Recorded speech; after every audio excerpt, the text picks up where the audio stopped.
Let's talk about the creation of Mitsubishi.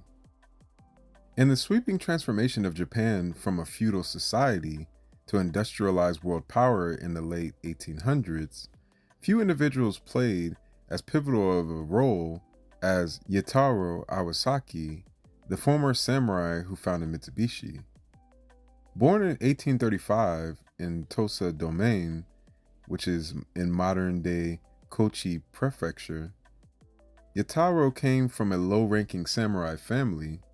Financial struggles and limited opportunities marked his early years, but his hunger for learning and natural leadership led him to study in Edo, which is now Tokyo, where he was exposed to broader economics and political ideas. As Japan entered the Meiji Restoration in 1868, the traditional samurai class was effectively dissolved. The new government abolished feudal domains, centralized power under the empire, and launched a rapid campaign of modernization.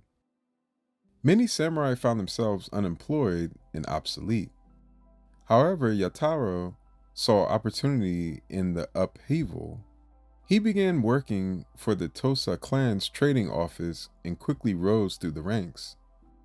In 1870, he leased 3 ships from the clan and started his own shipping company, Tsukumo Shokai.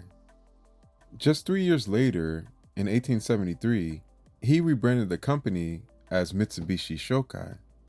The name Mitsubishi is a combination of the words Mitsu, meaning 3, and Hishi, meaning water chestnut, often translated as diamond for its shape, which formed the basis of the now famous 3-diamond logo. Under his leadership, Mitsubishi grew rapidly.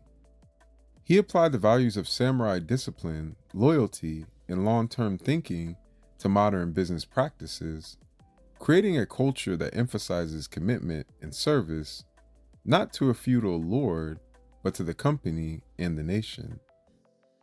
During the Satsuma Rebellion in 1877, Mitsubishi earned national recognition by supporting the imperial government with ships and logistics, which solidified its place as a trusted national enterprise.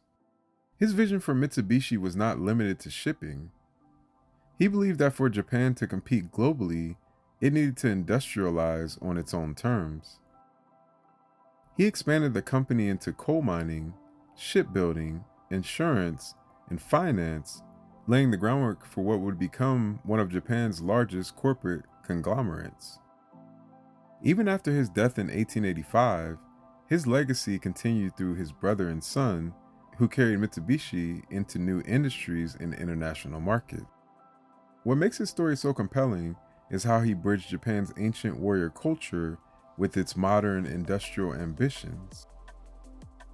Rather than resisting change, he embraced it, transforming the samurai spirit of duty and discipline into a powerful corporate ethos. He showed that the values of the past could guide progress, not hinder it.